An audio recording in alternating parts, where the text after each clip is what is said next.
No, not that one. No, not that one either. Close, you're getting close, but not that one. Yes, that one right there. What's up, guys? All Potency here, and here we are to do a breakdown and discussion on whether or not Awakened Teen Gojo, very specifically in the Toji fight, is that beast, that monster, that demon that was born of a beast that couldn't even use Jujutsu. Is he a top 10 character within the verse? Now, you may be wondering, Pencilman, why are you talking about Awakened Teen Gojo of all things? Like, we have the completed version, the Omega completed version, the completed version plus Prison Realm DLC currently up in the manga right now. Why are we talking about pre-Awakened Teen Gojo? Because we aren't talking about that. We're talking about Awakened Teen Gojo. And the reason I'm bringing up this one in particular is because, like, everybody already knows that current Gojo's number one. Like, I'd say number one and number two, but, like, I think we all know he's number one. But to be generous, we know current Gojo's number one or number two. It's not really an interesting discussion. If I were to make that video, I know everyone in the comment section would be like, yes. You wouldn't even need that many types. You would need 4. YES, period. So obviously that Gojo, it's not as interesting to talk about. Pre-Prison Realm Gojo. Also, he's either 1 or 2. Shock horror, maybe 2, because, you know, the lack of the ability to adapt to Malevolent Shrine. Alright, heck, even, ironically enough, Volume 0 Gojo, you can make a pretty solid argument that he's 1 or 2 too. You can even make it a solid argument that the post-year of training Gojo is pretty much 1 or 2, considering what he explains he has. But the most interesting variation to discuss is not pre-Awakened Gojo, because that man's fought. I'm kidding, he's not fought. He's still pretty strong. We'll talk about him one day. But Awakened Teen Gojo. The Teen Gojo that was off the Za, if you will. But let's not waste any more time, and let's hop right into it. What's up, guys? Like a pencil here. Fun fact, I have it on me, and I keep it on me at all times. And fun fact, Gojo didn't have it on him, but Toji did. Oh, did Toji have it on him? Toji just like me for real. He was like, hey, I got options. I got a lot of options. He could have hit him with this. He could have hit him with this. He could have hit him with that. Like, he had options. Unfortunately, those options only worked on a extremely tired, caught lacking, due to a no cursed energy having, no information having, Teen Gojo that wasn't even awakened. But there is a certain different individual that we're talking about today, and that is Awakened Teen Gojo. Now, here's the thing. I know there's going to be a lot of people who are immediately going to come to me and say, can't be top 10. And if you are one of those people, I even know the reason why. Bring, domain expansion. Ryoki Tenkai. He doesn't have one. Like, it is just confirmed he does not have one. Bro just got red. He just got purple. He maybe had just learned how to teleport in that moment. Like, he got a bunch of DLC from waking up after Toji, you know, like, got him up out of there. But he didn't have a domain expansion. And obviously, without a domain expansion, can you really be top 10 in the verse? Really? Like, really? With a ready access, or without a ready access to the peak of Jujutsu, can you really consider yourself Himothy? Well, that's what we're here to discuss today. So, the thing is, pre-Awakened Gojo has weird scaling. He has, like, his own self-claiming of being the strongest. Him and Geto calling himself the strongest. It's there. And no one exactly argues against them. That's also because we don't get to see much of the Jujutsu world at the time. So unfortunately, just taking their statements of pre-Awakened Gojo and Geto being the strongest together feels a little bit weird. It's hard to do anything with that. But the thing with post-Awakened Gojo is that he has one fight. One distinct fight. The fight with Toji, Fushiguro. And luckily enough, Toji is super easy to scale because he has a direct modern equivalent in Maki who has a bunch of ties into a bunch of different characters, a bunch of different statements that make it pretty easy to talk about post-Awakened Gojo. So the biggest thing about Gojo's one fight is that he does not beat Toji. He does not defeat Toji. He does not even go meet to meet. Well, okay, I'm kidding. Well, kind of not really, but no, not really. He doesn't even go meet to meet with Toji. He demolishes Toji. It is an embarrassing fight. Now, to be fair, I know the Toji fans out there are going to be like, now you listen here, Pencil Man. He was mentally nerfed. And that is true. That is true. And you can also say that this Toji was extremely rusty. Though admittedly, he says he's wearing the rust off. It's fatigue Toji or rusty Toji is pretty weird. But still, Toji Fushiguro is a very good metric for scaling to the rest of the series, considering it is noted that at any time, Toji himself could have massacred the Zenin clan. And then we see a Maki who should be at best equal to the Toji that we see in the Toji versus Gojo rematch fight, go through and actually completely massacre the Zenin clan. It gives us a good example of what kind of power level Toji's at. Just himself, like with no real proper understanding of anything. If you were to just take raw Toji, take away all his cursed tools, leave him with his raw stats, and put him in the same room with the Zenin clan, with the objective to get rid of the Zenin clan, he could get rid of the Zenin clan. And thusly, it leaves Gojo with pretty interesting spots in terms of his raw speed. Speed is one of the biggest things that's going to be important for Pre-Awakened Gojo and getting him into the top 10 if you want to get him there, and it could be one of his biggest enemies if you want to get him out of the top 10. So, the thing with speed scaling in Jujutsu Kaisen is that it's pretty weird. And by pretty weird, I mean like cross-verse and inverse, it's kind of weird. Because you have one particular statement from the narrator that gets things a little bit bamboozling, but then there's a bunch of people who kind of scale above, yet would naturally also fall below that statement. And the statement I'm referring to is obviously the Nobito statement after the domain encounter with Dagon, where it's stated that Nobito is known as the second fastest sorcerer when he had 2 arms. Now, this leads to a couple different questions. Known. It's a 5-letter word that has a bunch of trouble behind it. If you go with the known as the second fastest sorcerer, then maybe he actually isn't. Maybe he isn't the second fastest sorcerer, but there's actually like no reason to believe that he is not the second fastest sorcerer. And the reason I say that is because like no other character outside of Naoya, ironically enough, and the heavily restricted duo in Toji and Maki had any sort of superior speed feats to him.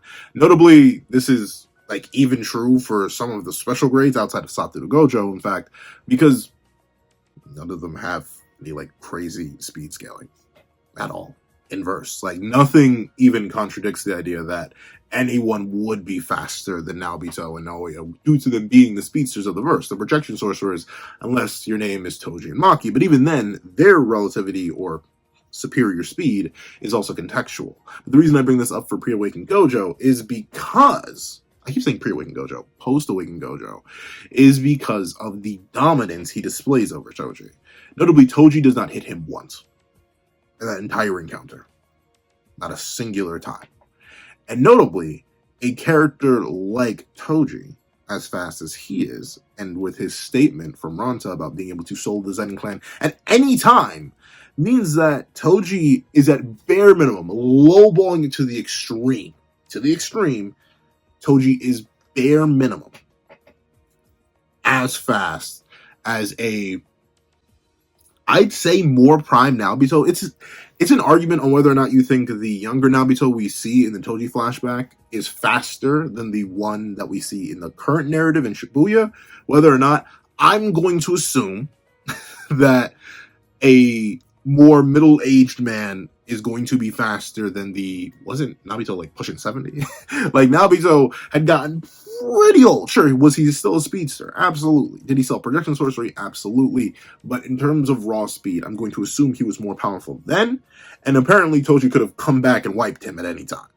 And we even see Maki deal with arguably, I guess you could say, a lesser Nobito and Naoya, who, while fully stacking a whole bunch of his speed, was still able to be read and reacted to by Maki. And notably, this is a Maki who had just freshly awoken to her heavenly restriction. And not only that, it was a Maki who had freshly awoken to her heavenly restriction. A Maki who was missing an eye and literally bleeding out from a stomach wound that was given to her by her father, Ogi, and had just fought off the entire rest of the Zenin clan. And even still, after interacting with Naoya for a little bit, was able to read his movement patterns, predict, and outdo him. Toji, who presumably, even while rusty, the 37-year-old Toji that ran into Awakened Gojo, Toji should, at bare minimum, be as fast as that Maki, if not faster. And we see that Toji, once again, does not land a single hit on Pre-Awakened Gojo. Pre-Awakened Gojo styles on him. Halfway through raw movement speed, he dodges the initial swing of Inverted Spear of Heaven, and the other half through teleportation, which isn't direct speed, but once again, reaction speed is required for Gojo to have clapped his hands and get out of the way of Toji's attack. And notably, he actually manages to tag Toji with a red. Now, to be fair, I'll give Toji this, he did not expect Gojo to have red. Why? I don't know, because it's clear that Gojo had revealed that he had RCT. If Gojo had maybe kept that fact hidden or said something like, "Oh, I was healed. You should have done something else." But no, Gojo clearly tells Toji he has RCT, but Toji is still caught off guard by the red. Toji could not tag Awakened Gojo, and Toji was caught off guard and tagged by red. So in terms of raw speed, Pre-Awakened Gojo should be, I keep saying Pre-Awakened. Why do I keep saying Pre-Awakened? Awakened Gojo should be above Naobito at a bare minimum. And this puts him in a really, really good speed tier. Like, every sorcerer that has known abilities should fall beneath Pre-Awakened Gojo. If I say Pre-Awakened one more time, I'm not going to say what I'm going to do with this, but you know what's going to happen if I say Pre-Awakened one more time. It puts Awakened Gojo in a speed tier that is pretty much locking off anybody who was actually revealed to have any sort of scaling or feats in the narrative beforehand. This puts him above special grades like Adult Ghetto, special grades like Yuta Akotsu, special grades like, Kenjaku's hard to argue though, because Kenjaku doesn't count. He wasn't known. So I wouldn't say Kenjaku's a known variety in that fact, but I'd still even argue that you could make a pretty solid case that Kenjaku would be slower than Naobito, because second fastest sorcerer stuff, and it is just Ghetto's body. Like, there's nothing, once again, that sets up Kenjaku as a crazy speedster, except he does casually react to piercing bullets. So, like, once again, it's weird and stuff like that. But remember, I'm not trying to get Awakened Gojo into top 5 or top 3. I'm just trying to get him to top 10. And I would say, in terms of raw speed, Toji and Maki fall pretty easily into the top 10. They are characters who have some of, if not verbatim, the best speed scaling in the verse outside of Adult Gojo and Sukuna. Like, literally, because one of them fights 50-finger Maguna, and the other, is Cable's. It's weird to think. At any time. But then again, it's such a nebulous statement for Toji, but it does make sense since it's backed up by Maki actually doing it. Naobito, Naoya, projection sorcerers, speed tiers above pretty much anybody else. You literally see Naoya, while casually using his technique, styling on Demon God Yuji, someone who proceeds to, while holding back, kind of low-key, kind of sorta keep up with Yuta. I'm not saying Demon God Yuji is Yuta level or base Yuta level. I'm not saying that, but Yuta is confirmed to have been trying to take out Yuji relatively quickly. As he said, I was trying to take him out in my initial rush. Yuji managed to get away and react to Yuta for a little bit, and Rika had to step in to ultimately shut Yuji down. So, Naoya, who's able to casually just tag and smack around Yuji a little bit, I think Naoya would be a speed tier above that. And then Naobito should be even faster than that. And then Toji and Maki are able to wipe out the Zenin clan whenever they please, including characters like Naobito, or in Maki's case, Naoya, both projection sorcerers who put above a lot of the verse in terms of raw speed. And then you have Awakened Gojo just molly-whopping Toji. Absolutely styling on him in speed.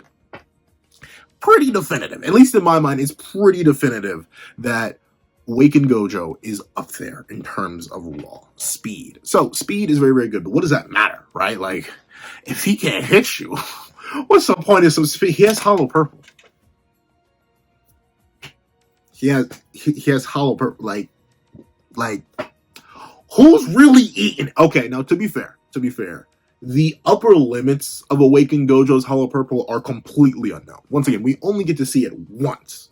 And it is super disingenuous to argue that hollow purple stays linear, because we don't fully understand the properties of it. Maybe if hollow purple was like a specific kind of attack, like we knew how the properties work. Like, let's say hollow purple is a Duraneg existence erasure attack. Some people argue it is. I don't think it is. I think it is just vaporization. But say we had that confirmed, then you may be able to argue that, well, it doesn't matter how much stronger Gojo gets with purple. It's going to stay the same, but it's pretty hard to argue that it does do that since Gojo specifically gets stronger. The output of purple can be increased. But the thing is, Hollow Purple alone was able to absolutely tear through Toji. So once again, going to a speed feat, Toji could not dodge it, react to it, and also it casually tore through him. And once again, this is rusty Toji. Don't get me wrong. This is 37-year-old living on the streets, peddling for money Toji. But still, a full, complete Heavenly Restriction user being casually torn apart by a Hollow Purple is a little bit, just a teeny tiny bit bonkers. Dare I say, most characters in the series would not be able to tank Hollow Purple any better than Toji did. Dare I say, I know this sounds a little bit blasphemous, I don't think certain characters that you could argue are in the top 10 are eating a Hollow Purple better than Toji did. You may be able to argue characters like Yuta could eat it, because Yuta's very bulky. And once again, it's hard to scale purples relatively, because like you could say, well, a point-blank Hollow Purple from post-Prison Realm Gojo was able to vaporize Maharaga, who's super bulky, and also was able to do really good damage to Sukuna. And Sukuna has twice the curse energy of Yuta, and we know curse energy amount goes into raw bulk and stuff like that. So like there's a really weird argument there, but I say Hollow Purple, it's solid enough of an attack that it's going to do numbers to anybody. Even if, like, I think Yuta would take damage from Hollow Purple, and I also don't think Yuta would be able to hit Pre-Awakened Gojo. That's it. That's it. That's it. Hey, guys. It's been nice being a YouTuber with you. Okay, no, I'm not gonna. I ain't like that for real. But the thing is, with Awakened Gojo, with Hollow Purple and his speed, those two in combination allow for nonsense that I think allows him to sneak in the top 10. Because let's see if we can name viable threats that could beat this Gojo. So, the Disaster Curses. Let's cover them real quick. None of them remotely scaled to Toji. Not a single one of them. If Jogo is supposed to be the fastest of them, and a no-stack Naobito is able to come up on Dagon and make Dagon say, "Yo, this man may even be faster than Jogo. I have no choice. I'm getting mollywopped." Like, obviously, a super stacked Naoya who's still able to be reacted to by Maki, a extremely damaged Maki, would likely also just get perception blitzed and smacked around by red, smacked around by blue, and vaporized by the Hollow Purple. Seems pretty light. Mahito's weird. You could definitely argue that Mahito would actually just like annoy Gojo to oblivion, because technically Gojo doesn't have a way to get rid of him without domain, because Mahito's technique would always be active.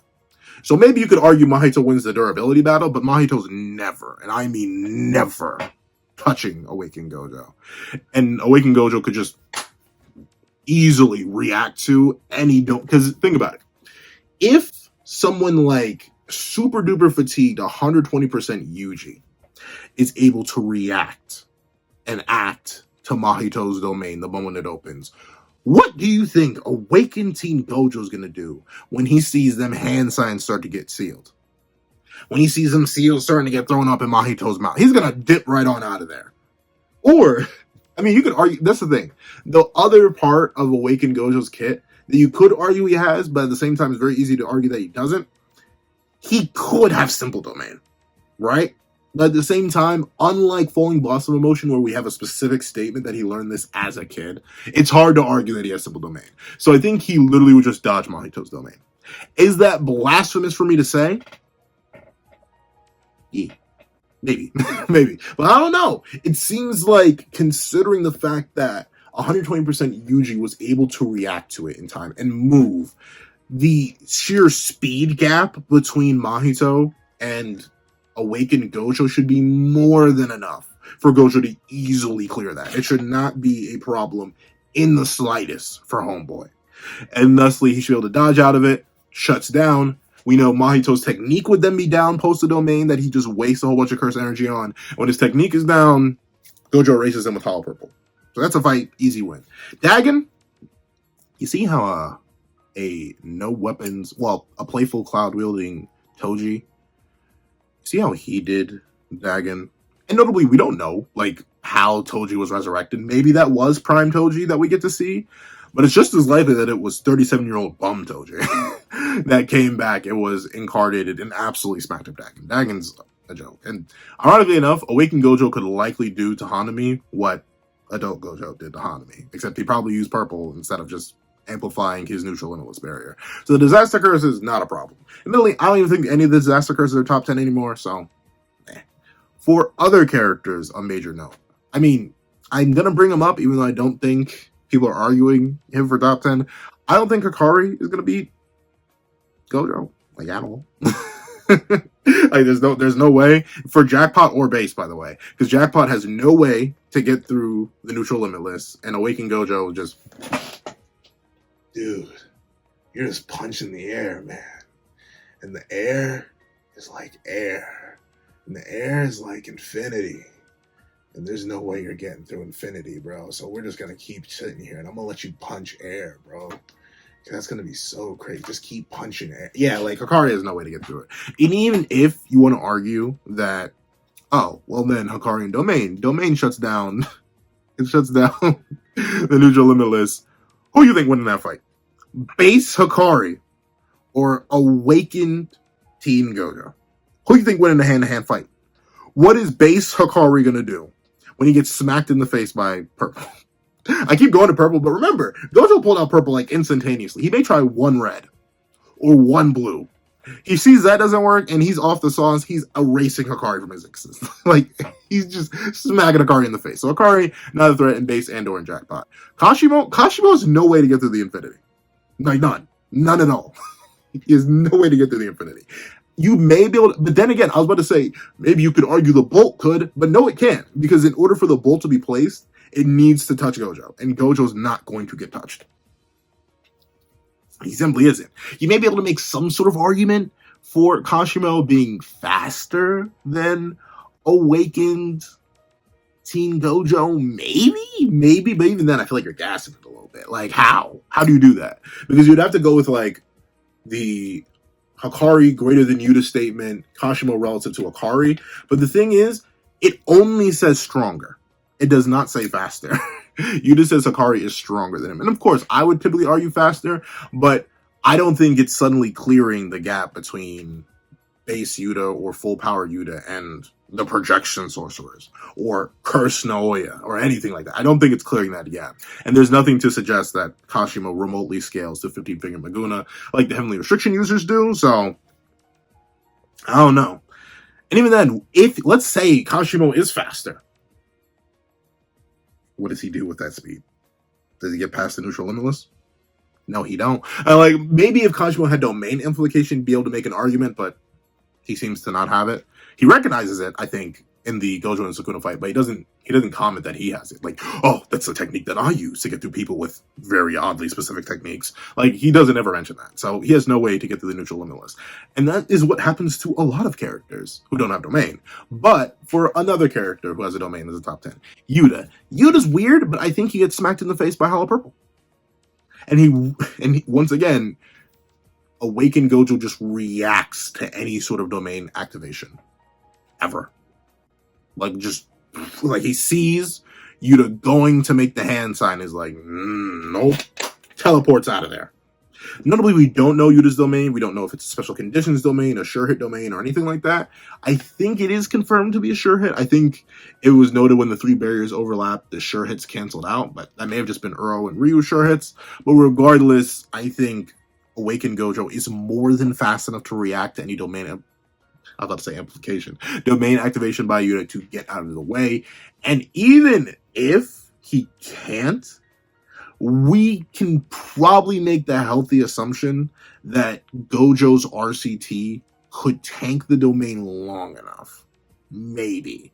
Once again, I just don't think he'd get hit. I mean, that may just be me glazing Gojo real quick. That may just be hopping on Gojo's meat. But once again, what speed scaling does Yuta have that puts him above the projection sorcerers? Notably, his current state is referenced by Kenjaku as a known factor when we see him in the manga before we get that Naobito statement.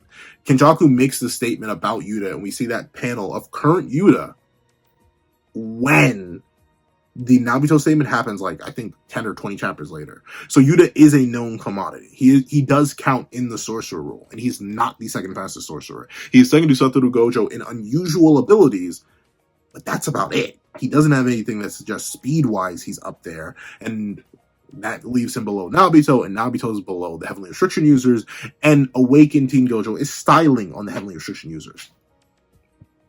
So I don't think Yuta has anything to suggest that he's fast enough to even tag Gojo. And maybe this is a wacky, goofy argument. Maybe being generous, Yuta could tank one Hollow Purple. One. Singular. Maybe. But even then, I don't think he's tanking a bunch of them. And I think Gojo in that state was just ready to fire him off. Left, right, left, right. And you could definitely argue that Yuta should be much more bulky than Toji, but I think he's at least losing an arm. Maybe 2 arms. Maybe a chunk of his torso. Maybe he also gets turned to the Apple logo. I don't know. I don't see Yuta tanking a Hollow Purple, even from just Awakened Teen Gojo. Because the gap is so unquantifiable between adult Gojo's Hollow Purple and Teen Gojo's Hollow Purple. I have no idea. Maybe Teen Gojo's Hollow Purple is fodder, but it literally tore through Toji. Like, tore through Toji at a speed that Toji could not even react to. Like, you can argue that he reacted to it a little bit because it looked like it was coming at him head on, and he, like, lost the side of his torso. But considering what would likely happen to Yuta, it would happen so fast that he would just get wiped out. Yuta's a constant character argued for top 5 and stuff like that. So I think Awakened Teen Gojo's got that, even with no domain. And even with only Falling Blossom Emotion as a domain counter. Then, another major character, well, realistically, I guess we can cover, but how many people argue Ryu's top 10? Unless you're me. Unless you're literally me, a Ryu rider. You don't really argue Ryu for top 10. At least I haven't seen it. I haven't seen it en masse anywhere. So I'm going to assume Ryu for top 10 is not up there. Same thing with Uro. But once again, unless they use domain, they have no real way to get past the neutral limitless. Even Uro. Maybe you could argue Uro can with Thin Icebreaker. Maybe. But even then, can she? I don't know. She would hit the space in front of her. I'm not sure if it would, like, break through the neutral limitless. So that's the only thing. I'm not sure if it has that kind of potency. But maybe Uro can. But once again, the speed gap. Yuta, Uro, relative in speed. Uro would fall beneath the projection sorcerers. The projection sorcerers fall beneath the Heavenly Restriction users. The Heavenly Restriction users fall beneath Awakened Teen Gojo. Like, it's just, like, there are levels to it. So Yuta, Ryu, and Uro. Those 3 are dancing with each other. Then you have the projection sorcerers. Then, ironically enough, you could add another layer to it and say you have the projection sorcerers, then you have the little gap between Naoya and Nabito, then you have Cursed Naoya, who should be faster than human Nabito, and then you have the Heavenly Restriction users, and then you have Awakened Teen Gojo. So there are levels to the speed gap here. And unfortunately, I don't think Ryu and Uro are clearing it, and thusly, whenever they try to open domain, boop, Gojo's gone. They realize, oh no, I've missed, and they close their domain to see if they can get back at Gojo. Techniques are shut down. But it was like, hi. Boop, and then he hits him with a Hollow Purple. Once again, they're correct. Who else do we need to cover? Kenjaku? Is this the Kenjaku Jacker in me? Is this the Jaku Jacker in me? Did I say it? It's so... Nah, I think... it's hard to say Kenjaku. But that may just be the Kenjaku Glazer in me. Because, like, the real question is, what evidence do we have that Kenjaku was faster than Nabito and Naoya and Cursed Naoya? What evidence do we really, outside of that weird piercing blood scaling stuff? We even know that Naoya could react to it too, though. Like, he's confident. The only reason Choso actually managed to hit Naoya is because Naoya thought a piercing blood was coming. But in reality, it was a supernova buckshot effect. So, like, it's very possible to argue that Kenjaku doesn't actually scale above the projection sorcerers. And then once again, the levels to speed there. And I'm not sure if Kenjaku's taking a Hollow Purple. But since this is just going to be me being biased, all right? This is me being biased. 100% this is me being biased. I'm just going to say that Kenjaku opens domain. And the reason Kenjaku wins, hold on. I know you'd be like, wait a minute. How come Gojo can't react to this one? It's barrierless. We don't know the range of it though. We have no idea the range of Kenjaku's barrierless domain though. That's the only thing. We have no idea. And the thing is, do the barrierless domains even shut down curse techniques? I think so. But then Gojo's able to use red inside of Sukuna's domain.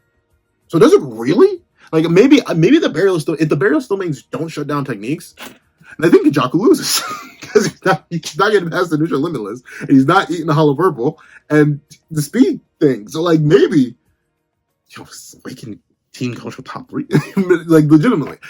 Correct me if I'm wrong. I don't know. This one is definitely what I'm like wouldn't be corrected on 100%, and the other one's still like don't be afraid to come and be like, wait a minute, Pencil, you are wilding. Like don't be afraid to do it. But like, does Kenjaku have a win con against Awakened Teen Gojo? If his domain doesn't shut down techniques, I don't think he does. Because the curse spirits would be useless. They would never get through the neutral limitless. The gravity technique would be useless because once again the neutral limitless and or Gojo just gone out of the range of it.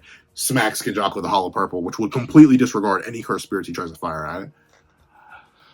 So I don't know. Kenjaku may be cooked. And obviously, like I can cover Maki and Toji real quick. Dog, what do you want them to do? Like we saw that fight play out. And once again, the gap between Rusty Toji and Prime Toji is pretty much unquantifiable. That's the hard thing. We don't have any multipliers, we don't have any statements, or I was twice as strong, or I was back in my groove. And we literally have a statement that post the Gojo fight, the initial Gojo fight against pre-awakened Gojo, Toji said he's getting back into the hang of it. Then he warms up a bit more against Geto, then he fights awakened Gojo. In fact, he instigates the fight with awakened Gojo. So like, I don't think there's any real argument for Toji or Maki there. Pretty much impossible. And then who else? Who else is like top 10? We've covered Yuta, we've covered Akari, we've covered Kashimo, we've covered Ryu, we've covered Uro. I mean, Urume? We don't even know if Urume has domain. Presumably they have domain. Like, Urume is strangely cracked. Wait till is Urume a top 10 character video? Because I'm making that one. But stroking the beard a little bit. Yeah, at least with what we know of Urume right now, unless we presuppose domain, which may just be able to get react. But then again, you can make Urume is weird because you can make a pretty freaky geeky argument that awakened Maki, liberated Maki, looks Urume dead in the eyes, like straight up pierces, has a piercing glaze staring contest with Urume, and Urume with maximum output is still able to tag and trap Maki. So like, Urume may be top 5 characters speed-wise in the verse. Maybe. But I think once again, the neutral limitless comes in, and Urume is not confirmed to have any domain. So, Urume is still cooked. And then who's left? Who am I missing? I feel like I'm missing an important character. I mean, we can talk about Sukuna. Sukuna wins. Sukuna wins. Like, once again, as much as I'm glazing Awakened Teen Gojo, Sukuna obviously displays better relativity to a Gojo with 10 plus years of more experience, with an actual domain, and like full capability to do things that just Teen Gojo cannot do. So Sukuna obviously wins. You could make a pretty solid argument though that like 1 finger and 3 finger and maybe not 15. I'll leave it at 15. I'll cap it at 3 finger. 3 finger may still end up losing to Awakened Teen Gojo just because of the speed. But Sukuna beats Teen Gojo. Maharaga. If Maharaga comes out alone and unadapted, it could just get hit by a hollow purple. If it can get one shot by adult Gojo's red, I think a hollow purple will do the numbers to Maharaga. And once again, it would need to like on the fly adapt to infinity, which it wouldn't be able to do. Yorozu has 15 finger scaling in terms of speed and stuff like that. But you could argue Sukuna was taking those hits to adapt for Maharaga. So like, depending on how genuine you think the 15 finger scaling stuff is, you could argue that. Then again, that's relativity. And could you make the argument that the Awakened Teen Gojo is faster than 15 finger? No. Because even as a person who 100% pushes and glazes Toji and Maki to the point, like, I do think they're low in relative to 15 finger Maguna in speed. I don't think you could put it that high. And thusly, I don't think you can put Awakened Teen Gojo that high. But with that being the case, You can make a pretty solid argument that Awakened Teen Gojo is kind of top 5, even without Domain, which is crazy. That's the crazy thing to argue, though. Without Domain, and it is on a big assumption that Gojo's actually willing to teleport out of there. So a lot of these matchups will change if you think that Gojo's either A, too slow to react and teleport away from a domain, or B, he simply wouldn't do it in character. But I do think, unlike his adult self, Awakened Teen Gojo does show a propensity to teleport out of the way of dangerous attacks. He does it against Toji in his one singular fight. So I do believe he would be more than willing to dodge out of the way of domains. And considering domains always have the obvious tell of hand signs being formed, and obviously a bunch of curse energy being concentrated, Awakened Teen Gojo with the 6 eyes would peer into the fact that they're about to use domain and teleport out of the range, considering the 6 eyes gives him full strats and full details on an opponent's curse technique.